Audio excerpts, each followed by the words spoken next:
looks at Scotland Yard's cocaine connection.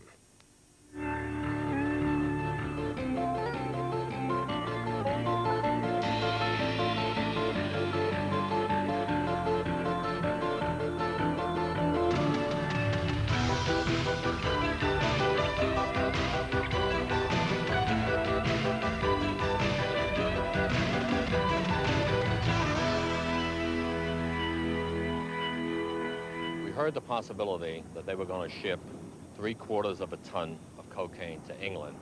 And when I told your authorities that, quite frankly, they thought I was crazy.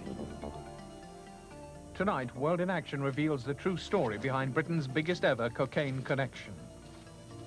The crime was planned by this man, one of the world's most wanted criminals. His partner was this man, a top London gangster who played a double game. It's the story of how over £100 million worth of cocaine was unloaded on the streets of Britain. And it's also the story of the criminals' secret links to the Metropolitan Police. The gang were taped boasting that they had an inside man at Scotland Yard.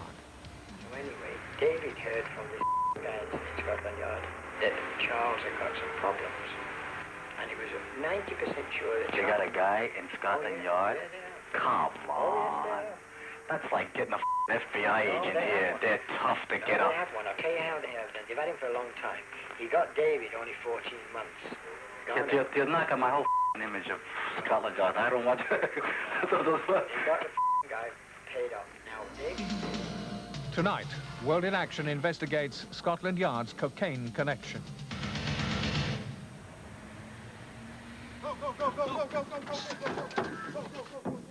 Investigations into the cocaine plot started 4 years ago with the Florida State Police.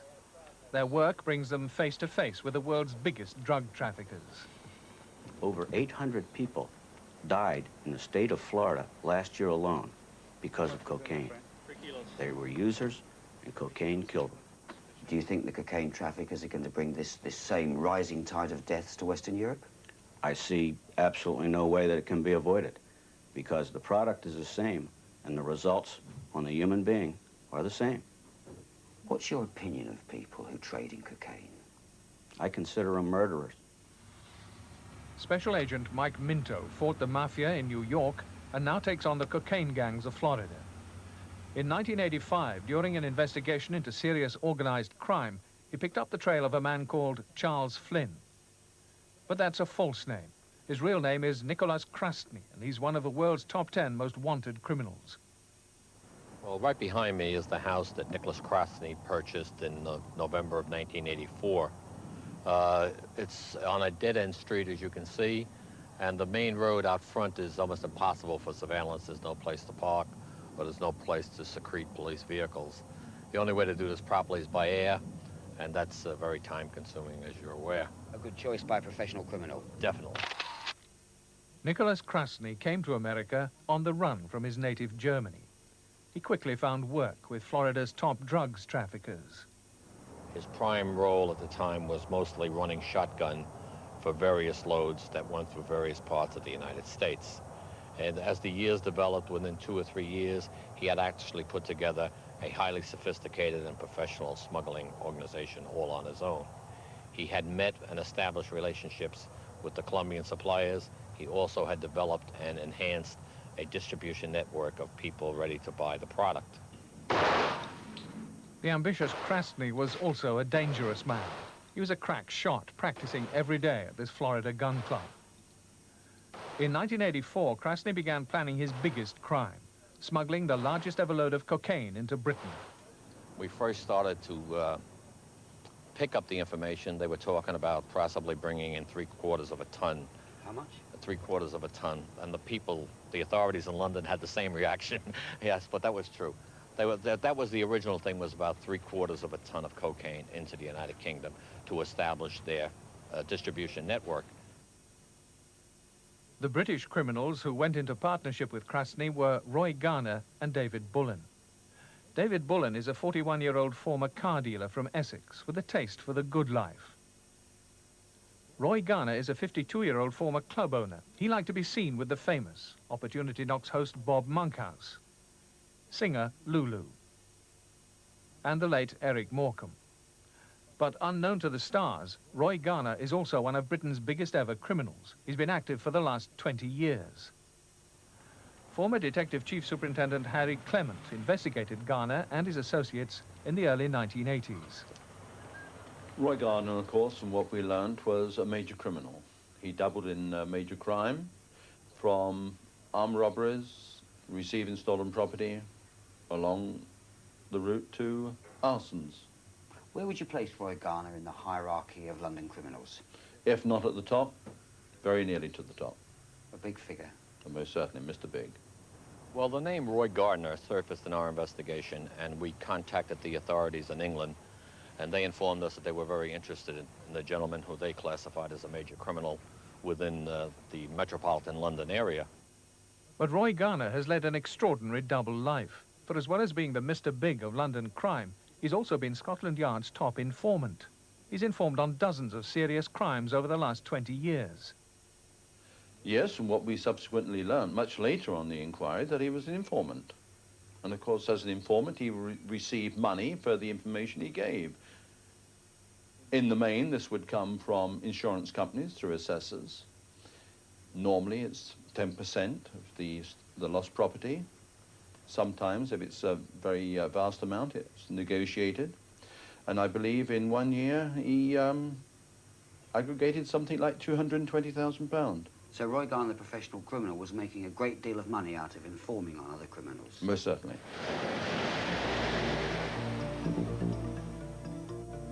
Roy Garner spent some of his millions making a second home in the Florida sun.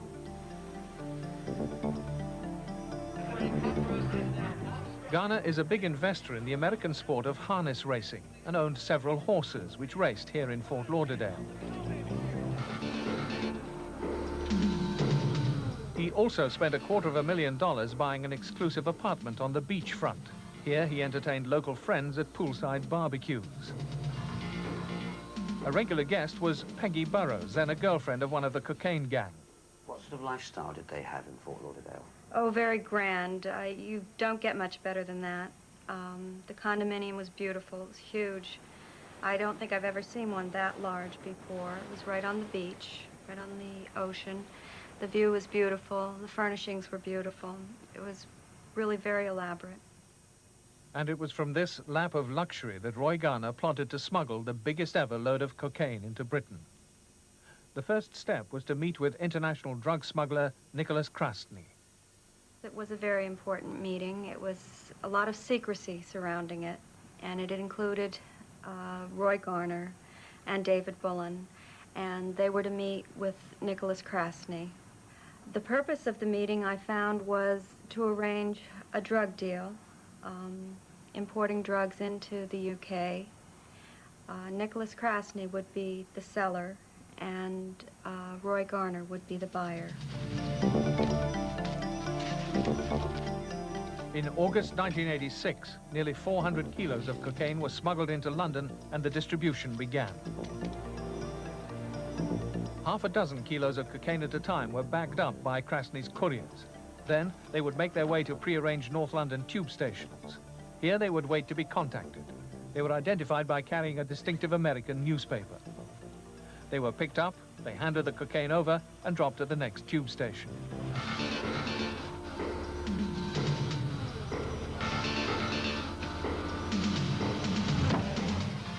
The drugs were paid for in separate transactions. Money was stuffed into plastic shopping bags hidden with spaghetti packets. A courier using a black taxi would take the cash to a prearranged London location where Krasny's men would again be waiting. The bag changed hands and the two couriers parted. On one day alone, over £1/3 of £1 million changed hands on the streets of London this way.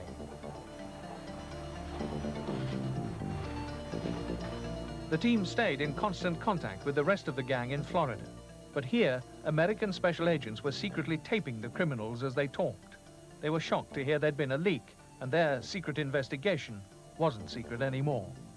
A confidential source had advised us that Krasny and a friend of David Bullen's had contacted them and advised that there was heat in Fort Lauderdale not to use the phones and to be careful who you associate with. What do you mean by heat in Fort Lauderdale? Law enforcement attention.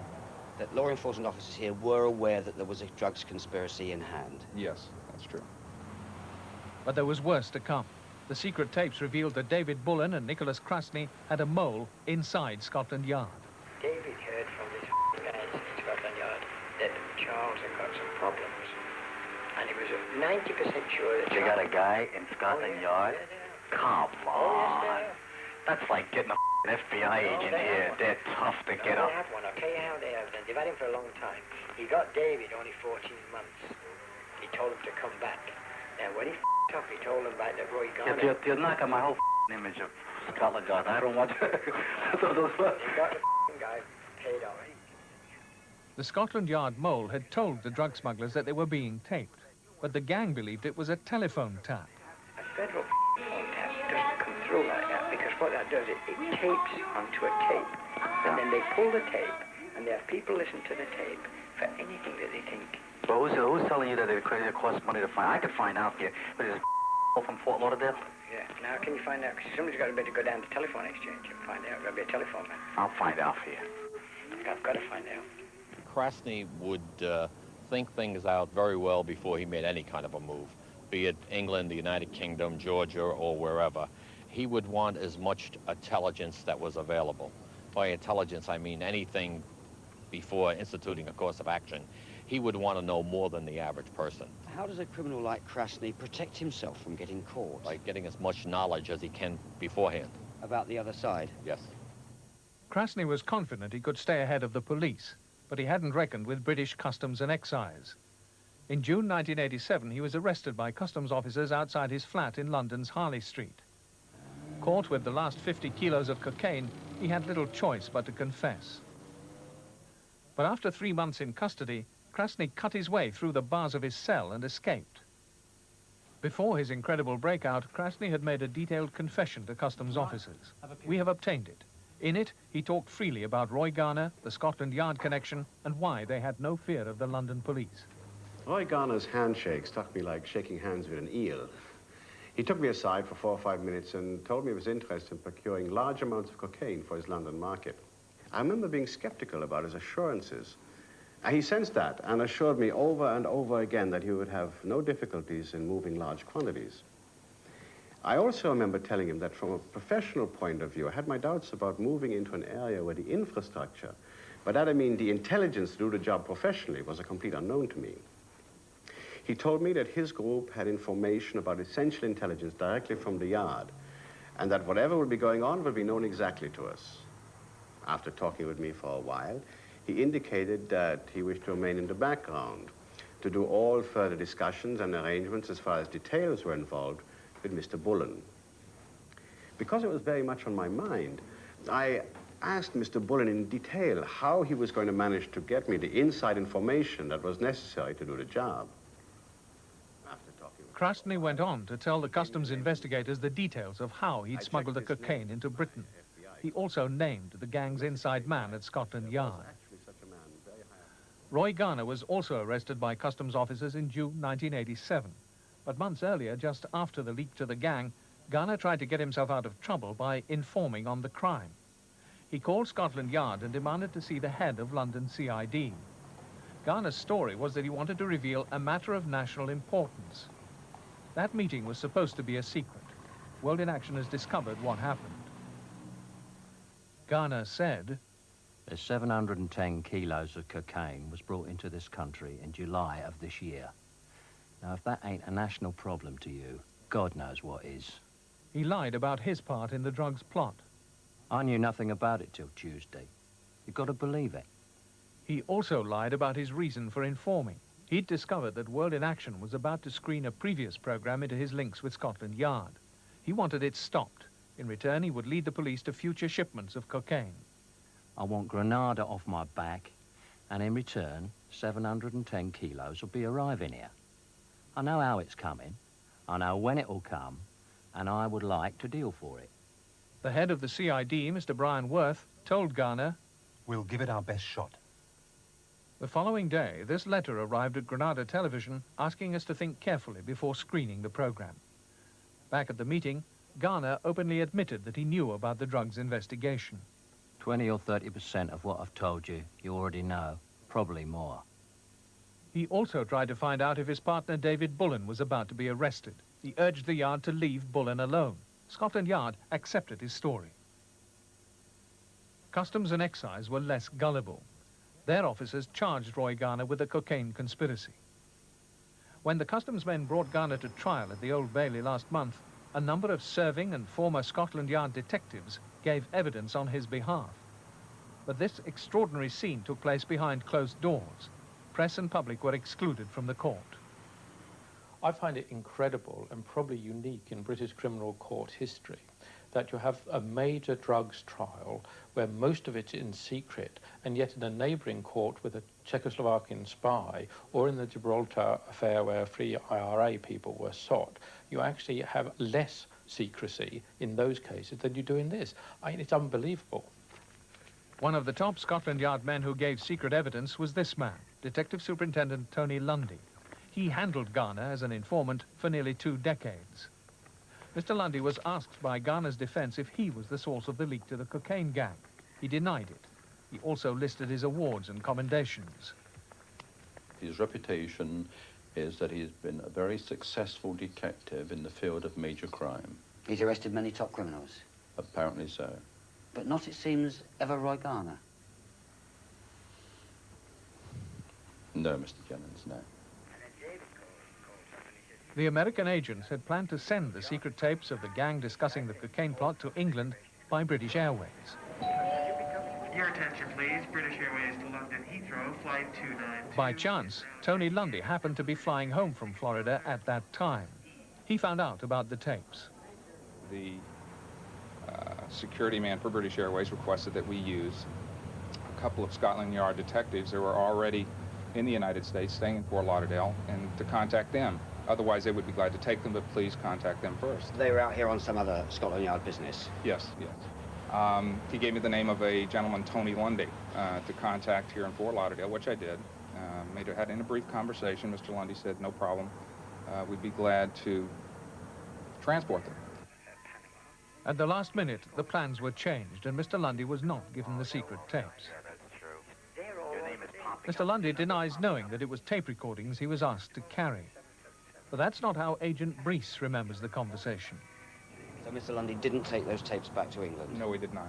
Nevertheless, Mr. Lundy now knew that there was an investigation going on in Fort Lauderdale and tapes going back from here to Sergeant Bain in Scotland Yard. Yes, he did. Tony Lundy has a controversial reputation at Scotland Yard. In 1980, allegations of corruption were made against him and Roy Garner by an armed robber turned supergrass called Billy Young. What happened to his information? How was it dealt with by Scotland Yard? Those appertaining to Garner and other criminals were given to myself and my squad to deal with, and those appertaining to the alleged corrupt police officers were given to another squad. And who headed that up? That was Deputy Assistant Commissioner Ron Steventon. He had spent a lot of time in those internal investigation departments of the Yard, and his name was such that he was trusted by outside forces. Steventon's team investigated allegations about an £800,000 jewel robbery in London's Hatton Garden. Garner was paid a £37,500 reward for informing on the culprits. But Steventon found evidence suggesting that Garner was not the informant and that he was exploiting information given him by Lundy to claim the reward. We've discovered that this evidence so disturbed the then Deputy Commissioner, Mr. Albert Lahn, that he wrote, Lundy ought to have been above reproach. The handling of informants, especially in respect of the information he conveyed to Garner, leaves much to be desired. Indeed, they are such as to cause serious concern in an officer of his rank.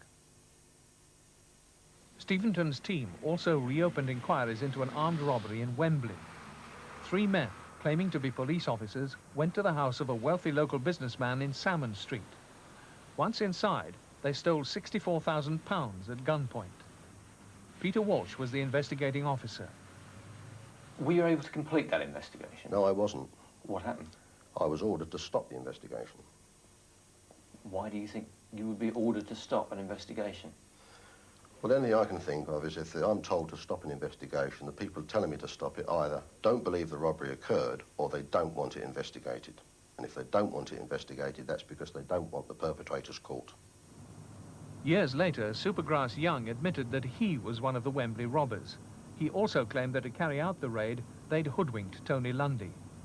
Well, they had a telephone number, no address to start with, and they needed the address, so someone secured the services of a police officer to obtain the address. This is according to Young. They got the police officer to do a search. And it's quite normal for police officers to make this kind of search within Scotland Yard. Well, to do a search, yes, not necessarily for the services of villains. No, but to do a search, most certainly. Who did Billy Young say that police officer was? He said that they'd asked Mr. Lundy. Young made it clear that Tony Lundy had no idea he was helping set up an armed robbery, but he was adamant that it was Lundy they'd turned to for help. Mr. Stevenson went and checked that allegation? So I understand. And what did he find when he checked in the Scotland Yard records? I understand Mr. Lundy's name was there. The Stevenson investigation did not result in criminal charges against Lundy, but Stevenson made his own opinion very clear in his final report. Lundy has, to all outward appearance, been a successful operational detective, and it is only when all the circumstances of his involvement with Garner are examined that grave doubts must be expressed as to his integrity. It is my belief that Mr. Lundy is a corrupt officer who has long exploited his association with Garner. It would be prudent for the reputation of the force that he should be removed from specialist duty at the earliest opportunity. Tony Lundy maintains that he was totally exonerated by the Stevenson inquiry. That's not true. We've discovered that he was disciplined for the way he dealt with Garner. But after Mr. Stevenson's retirement, Lundy was given a Good Conduct Medal and promoted. After the previous World in Action about Garner and Lundy, Mr. Stevenson's conclusions were quoted in the House of Commons. Following your film and some other information, I put down parliamentary questions which got inadequate replies from the Home Office. So I then put down a motion quoting DAC Stevenson, who said that in his view, Lundy was a corrupt officer. There was a major investigation into corruption at Scotland Yard carried out by the South Yorkshire Police. And then Mr. Lundy was suspended and, of course, faced very serious disciplinary charges. Those charges have been kept secret. We've discovered what they are. Lundy was accused of accepting a gratuity, some fencing for his house, from a criminal colleague of Roy Garner called Stephen Salter. At first, Lundy denied it. Later, he insisted he'd paid for it. But the most serious charge which resulted in Lundy's suspension related directly to Roy Garner's involvement in cocaine. Lundy was accused of leaking police information about the cocaine investigation to Roy Garner after his arrest by customs officers. Tony Lundy has maintained that no one criticized him for this leak to Garner. We've discovered that the Yard took it so seriously that they gave Lundy a criminal caution for a possible offense of conspiracy to pervert the course of justice. But Tony Lundy will never have to answer these charges because he's now an ex-policeman. On Christmas Eve, his suspension was lifted to allow him to retire on a sick pension. According to the Met, after a protracted illness, Tony Lundy has been declared permanently unfit for police work. This news came as a surprise to those who saw Tony Lundy complete last year's London Marathon while officially sick. Tony Lundy lives here in the Hertfordshire countryside. He keeps fit by running daily. We caught up with him just 7 days before the announcement that ill health would end his police career. Mr. Lundy, World in Action, we'd like to ask you some questions, Mr. Lundy. Could we talk to you a minute, please? How much did you know about Roy Garner's involvement in cocaine, Mr. Lundy? Why is it that somebody who's so fit as you, who can run like this, is not fit enough to turn up for his discipline tribunal? Well, can we ask you? You were named in a Scotland Yard report as corrupt. Are you corrupt? Mr. Lundy, don't you have anything to say about any of these matters? Scotland Yard have nothing to say to us either. What they have done during the last 5 years of our investigations is put a surveillance squad on one of Granada's team of journalists and ordered a senior officer to Harry Clement's retirement home in Devon to find out what he'd told us. I subsequently discovered from friends in the Yard that a report had been submitted on behalf of a very senior officer about the case of me speaking to yourselves. and that he'd gone to the Director of Public Prosecutions for consideration to take action against me. The Yard wanted to prosecute you for talking to us about Garner and Lundy? That's what it appeared, yes. What do you think of that? Ridiculous. Last month at the Old Bailey, in spite of Tony Lundy's secret evidence on his behalf, Roy Garner was given 22 years for his part in the cocaine plot. The judge told Garner that he was an evil man. Tony Lundy disagrees. He says the judge and jury got it wrong. Roy Garner is innocent and the customs prosecution was simply a vendetta. I've no doubt that there has to be a select committee inquiry into the Metropolitan Police. I've argued for many years that the Metropolitan Police are not fully accountable, that makes it very difficult to control issues of this type, and there just has to be some sort of investigation.